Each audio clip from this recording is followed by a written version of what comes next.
German goalkeeper Manuel Neuer വിരമിച്ചു. Club ഫുട്ബോളിൽ Bayern Munich താരമായി തുടരും. ജർമ്മനിയെ 2014 ലോകകപ്പ് ജേതാക്കളാക്കുന്നതിൽ മുഖ്യ പങ്ക് വഹിച്ച ഗോൾ കീപ്പർ മാനുവൽ നോയർ രാജ്യാന്തര കരിയറിൽ നിന്ന് വിരമിച്ചു. 2009 ജർമ്മൻ ദേശീയ ടീമിൽ അരങ്ങേറിയ നോയർ രാജ്യത്തിനായി 124 മത്സരങ്ങൾ കളിച്ച ശേഷമാണ് ഗ്ലൗസ് അഴിക്കുന്നത്.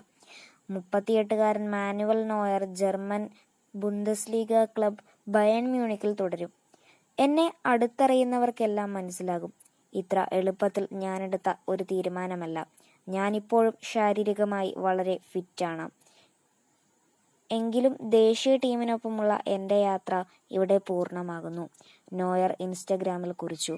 ബയേണിനൊപ്പം 11 ബുണ്ടസ്ലീഗ കിരീടങ്ങളും 2 വീതം ചാമ്പ്യൻസ് ലീഗ്, ക്ലബ് ലോകകപ്പ് കിരീടങ്ങളും നോയർ നേടിയിട്ടുണ്ട്. ജർമ്മൻ മിഡ്ഫീൽഡർ ഇൽക്കെ ഗുണ്ടോഗൻ രാജ്യാന്തര ഫുട്ബോളിൽ നിന്ന് വിരമിച്ചു. 2 ദിവസത്തിനു ശേഷമാണ് മാനുവൽ നോയറിന്റെ വിരമിക്കൽ പ്രഖ്യാപനവും. ഇതുപോലെയുള്ള സ്പോർട്സ് വാർത്തകൾക്കായി ഈ ചാനൽ സബ്സ്ക്രൈബ് ചെയ്യാൻ മറക്കരുത്. മറ്റൊരു വീഡിയോയിൽ കാണാം. ബൈ.